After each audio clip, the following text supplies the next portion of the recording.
ముఖ్యమంత్రి అయ్యారు అంటే మోర్ దెన్ థ్రిల్లింగ్ రెస్పాన్సిబిలిటీ ఎక్కువ ఫీల్ అవుతారు మేము కానీ. అంటే ఆయన తీసుకున్నటువంటి పంచాయతీరాజ్ కానీ అటవీ పర్యావరణం ఇవన్నీ కూడా చాలా డీటెయిల్డ్గా పనిచేయాల్సిన శాఖ. ఆయన టోటల్గా అక్కడ ఫోకస్ అయ్యాడు. ఆయన అసలు ఈ పదవి దీనికి సంబంధించిన థ్రిల్ కంటే కూడా ఎంత వర్క్ చేయాలి దాని మీద ఫోకస్ అయ్యాడు. మేమందరం కూడా ఆయన వైపే ఉన్నాం, అంటే ఆయన ఆలోచనకి అనుగుణంగా ఉన్నాం.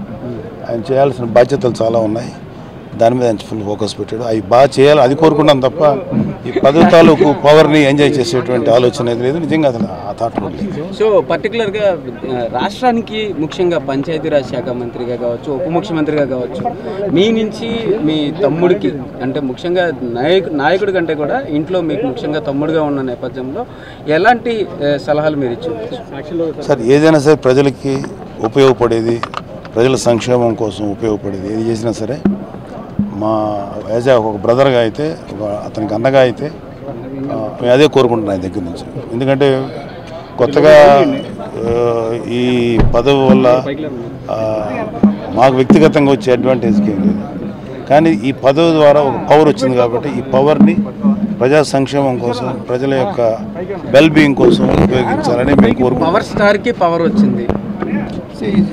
ఇప్పుడు ఆయన సినిమా వరకే పవర్ స్టార్ అండి, but when it comes to politics is a real hero. Cinema సంబంధం లేదు, entirely different. Is a great leader. Right sir, thank you.